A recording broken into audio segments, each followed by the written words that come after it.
¿Por qué un cambio de vestimenta puede sacudir la política y la percepción global de un país? Imagina por un momento que, de repente, los trajes y corbatas desaparecen del Parlamento de Ghana. Visualiza la escena.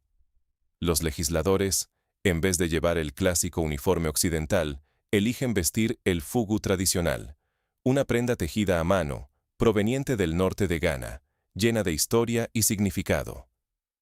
No es una celebración ni un acto folclórico pasajero. Es un acto político y una declaración de intenciones. Todo esto surge como respuesta firme a la burla que sufrió el presidente Mahama en redes sociales tras usar el fugu durante una visita oficial en Zambia. ¿Por qué el atuendo tradicional puede incomodar tanto a algunos? ¿En qué medida la ropa de los líderes africanos determina cómo se percibe su poder, su seriedad y su dignidad ante el mundo? La reacción ante aquella polémica fue inmediata y contundente. Diputados de distintos partidos, sin distinción de ideología, vistieron el fugu en el Parlamento. El mensaje era inconfundible. La identidad africana no necesita permiso para existir, ni debe esconderse tras símbolos ajenos. No era una cuestión de moda ni de costumbre. Era una declaración de que la autoridad africana puede y debe afirmarse en sus propias raíces y en su propia cultura. El llamado Parlamento del Fugu dejó claro que la ropa en la política africana jamás es neutral ni inocente. Durante décadas, el traje occidental fue el símbolo indiscutible de la autoridad, casi un uniforme obligatorio de respeto y poder. Sin embargo, ese día, la tradición africana demostró que puede representar al Estado con la misma legitimidad, orgullo y dignidad. Pero lo que está en juego aquí va mucho más allá de una simple vestimenta. Se trata de dignidad, de autoestima nacional, de la capacidad de romper las cadenas de la dependencia cultural. Seguir aferrados a símbolos coloniales perpetúa la idea de que lo propio, lo autóctono, es menos legítimo o menos profesional. En cambio, abrazar lo tradicional puede transformar la reputación y el sentido de autogobierno de una nación entera. ¿Qué se gana o se pierde cuando un país decide mirar hacia sus propias raíces para definir cómo se representa ante sí mismo y ante el mundo? Para comprender el peso y el alcance de este gesto, es necesario conocer la historia y el simbolismo profundo del fugu. La ropa nunca es neutral en la política africana. Cada prenda, cada tejido y cada diseño comunican poder, historia, resistencia e identidad. El fugu es mucho más que una simple prenda de vestir. Es un símbolo forjado durante siglos en el norte de Ghana, mucho antes de que existieran las fronteras modernas. Su origen se encuentra en comunidades como los Dagumba, Mampruse y Gondia, donde el fugu era patrimonio exclusivo de guerreros, jefes y ancianos. Solo quienes debían proteger y guiar a su pueblo podían vestirlo. ¿No es fascinante que una prenda transmita tanto significado? La confección del fugu es un arte deliberado y meticuloso. Está hecho de algodón grueso, tejido a mano en tiras estrechas que luego se cosen con precisión. Su diseño no es casual. Permite resistencia y libertad de movimiento, cualidades esenciales en tiempos de conflicto y guerra. Además, muchas veces incluía amuletos cosidos en su interior, dotándolo de un significado tanto práctico como espiritual. ¿Cuántas prendas en el mundo moderno conservan este nivel de simbolismo y función? Más allá de su relación con la guerra, el fugu marcaba el estatus social y la jerarquía dentro de la comunidad. El bordado en el cuello no era mero adorno, sino un verdadero lenguaje visual. Cada patrón, cada color, codificaba el rango, la experiencia y el liderazgo del portador. Vestir el fugu era ser reconocido como honorable, digno y responsable, un mensaje político antes incluso de que existiera la política moderna como la entendemos hoy. El fugu se convirtió en símbolo nacional durante la independencia de Ghana en 1957. Cuando Kwame Nkrumah, el primer presidente del país, eligió portar el fugu en vez del traje colonial en la ceremonia de independencia, envió un mensaje claro y poderoso. La libertad política debía ir acompañada de una dignidad cultural. Ghana reclamaba, así, su propia imagen y resignificaba la autoridad en términos propios, no ajenos. Este acto fundacional hizo del fugu un emblema de resistencia y autodeterminación.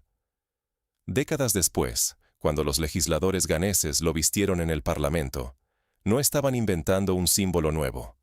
Estaban reavivando uno antiguo, la vestimenta de quienes históricamente lideraban y definían el destino de su pueblo. Era, en cierto modo, una recuperación de la memoria, una reivindicación de la historia. Sin embargo, desde la independencia, el poder en África, en parlamentos, ministerios y cortes, se representó casi siempre con el traje occidental. Estos símbolos coloniales se convirtieron en el uniforme de la autoridad, mientras la ropa tradicional quedaba relegada a festividades, ceremonias o zonas rurales. Así, se instaló la idea de que vestir occidental era sinónimo de seriedad y modernidad, mientras que vestir africano era folclórico o poco serio. El problema es evidente. Si los líderes africanos siguen usando símbolos impuestos, siguen expresando poder con imágenes ajenas, y sin darse cuenta, perpetúan la dependencia cultural. ¿Por qué el traje occidental sigue siendo la norma? ¿Por qué, tantas décadas después de la independencia, la seriedad y el poder todavía parecen requerir vestirse como europeos? El conflicto va mucho más allá de la moda. Es una disputa por el significado y la legitimidad del poder africano. El traje y la corbata se convirtieron en el uniforme incuestionado de los líderes africanos. Tras la independencia, cambiaron presidentes y banderas, pero la imagen del poder permaneció igual. El traje occidental sobrevivió como símbolo indiscutible, mientras la ropa tradicional quedaba relegada a festivales y actos culturales. Así, se instaló una ecuación peligrosa. Vestirse de europeo era profesional, vestirse de africano, folclórico o informal. Esta jerarquía visual no es inocente ni casual.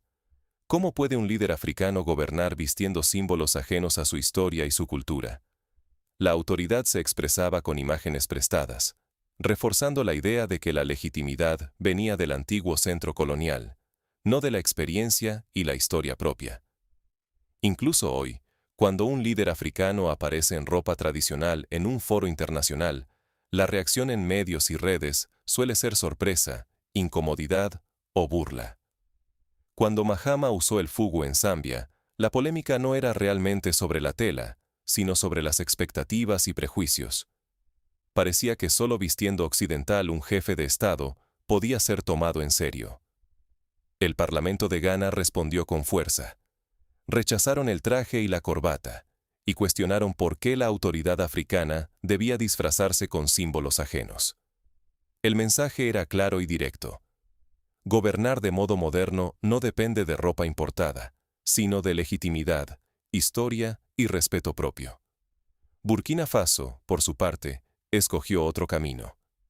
Allí, la ropa tradicional fue incorporada poco a poco al funcionamiento del Estado, no como reacción puntual ni como gesto simbólico, sino como una política deliberada y consciente. Ministros, funcionarios e incluso jueces comenzaron a vestir textiles nacionales como el faso damfani en sus funciones cotidianas. Así, la autoridad dejó de depender del traje europeo y empezó a reflejar la identidad local, sin perder ni un ápice de seriedad ni de eficacia. ¿No es esa la verdadera modernidad? ¿Poder elegir lo propio sin complejos? El riesgo de atarse a símbolos extranjeros es evidente. La autoridad africana queda subordinada y la autoestima nacional se debilita. Recuperar los propios símbolos puede transformar la imagen, la confianza y el sentido de pertenencia nacional. Aquí podemos comparar entonces dos caminos distintos. El gesto visible y contundente de Ghana frente a la transformación institucional y silenciosa de Burkina Faso. Dos países, dos rutas. ¿Qué sucede cuando la tradición se convierte en rutina estatal y no solo en símbolo ocasional? En Burkina Faso, el cambio fue tan profundo como invisible al ojo extranjero. Los textiles tradicionales, como el faso dumfani, no se limitaron a ocasiones especiales. Se integraron en la vida diaria del gobierno y, sobre todo, en el sistema judicial. Imagina entrar a un tribunal y ver jueces vestidos no con togas europeas, sino con prendas hechas de tela local, cargadas de historia, identidad y resistencia. Este cambio no fue solo simbólico, reestructuró radicalmente la imagen del poder. La justicia en Burkina Faso empezó a hablar el idioma visual de su pueblo, rompiendo con la herencia colonial, sin perder profesionalismo ni respeto.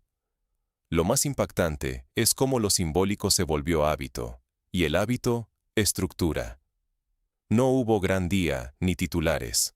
Lo que empezó como gesto se volvió norma cotidiana. Este cambio estructural reescribió lo que significa autoridad en Burkina Faso. Es la diferencia entre recordar el pasado y vivir la identidad a diario, entre un símbolo ocasional y una práctica constante. La cultura, en vez de ser un accesorio, se volvió política pública y parte del tejido institucional. En Ghana, por el contrario, la adopción repentina de prendas tradicionales en el Parlamento fue un golpe simbólico, una llamada de atención que sacudió a la sociedad y atrajo miradas internacionales. Ghana movilizó emociones, debates y reflexión. Por su potencia, el gesto parlamentario sirvió para cuestionar el rol de la cultura en la política. Pero, como todo símbolo, su impacto puede desvanecerse si no se institucionaliza, si no se convierte en hábito. Ambos caminos, el de la visibilidad y el de la normalización, buscan lo mismo: reclamar la dignidad africana y demostrar que la autoridad no requiere ropajes occidentales para ser legítima. Sin embargo, el camino simbólico puede ser muy poderoso pero fugaz, mientras que el estructural es discreto, pero con efectos más duraderos. No avanzar en ninguna dirección perpetúa la dependencia y el sentimiento de inferioridad. ¿Cómo se decide entonces el rumbo a seguir? El rol de los líderes es fundamental. ¿Qué papel juegan en esta resignificación cultural y política? ¿Qué enseñan Mahama y Traoré sobre liderazgo y transformación cultural? Mucho más de lo que parece a simple vista. En sus acciones encontramos dos caminos posibles: el de la visibilidad y el de la normalización institucional. Primero, Mahama, expresidente de Ghana. Su elección de vestir el fugu durante una visita oficial no fue una orden ni una política de Estado, sino un acto visible, casi silencioso, que catalizó una conversación nacional. Con ese gesto, evocó a Nkrumah y la independencia, trayendo al presente la fuerza simbólica de los primeros líderes africanos que eligieron verse y mostrarse diferentes, orgullosos de sus raíces. Su ejemplo despertó el debate. ¿Por qué seguir usando símbolos occidentales para validar el poder africano?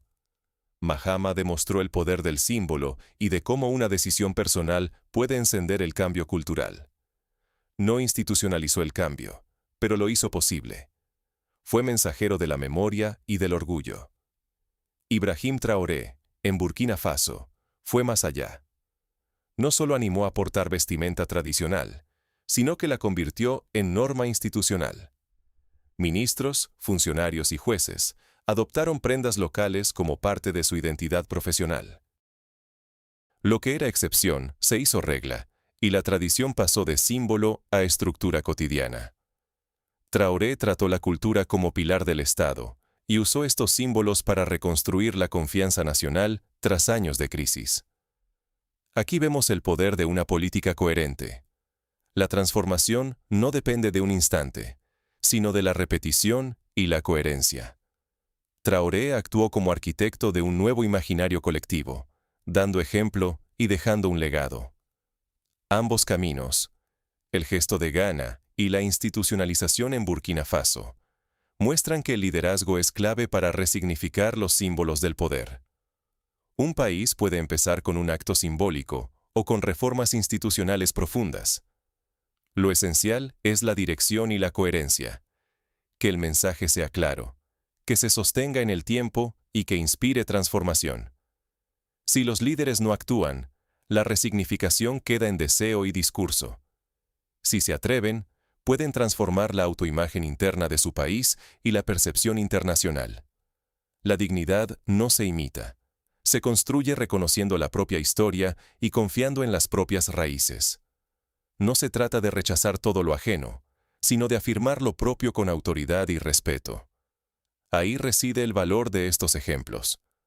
Mostrar que la autoridad africana no necesita símbolos occidentales para ser legítima, sino valentía para redefinir sus propios códigos de poder. ¿Será África capaz de redefinir, desde sus propios símbolos, su lugar en el mundo y su futuro? El futuro de África depende, en gran medida, de cómo se ve a sí misma y de cómo desea ser vista por los demás. Elegir atuendos tradicionales en el poder no es nostalgia ni folclore. Es una declaración de autoconfianza y de soberanía simbólica. Cuando líderes como los de Ghana y Burkina Faso apuestan por sus símbolos, están diciendo a África y al mundo entero que la legitimidad africana no necesita disfraces heredados de colonizadores para ser tomada en serio o para ejercer autoridad. Durante siglos, la autoridad en África se midió con reglas ajenas, incluso en la arquitectura de los parlamentos y el color de las corbatas.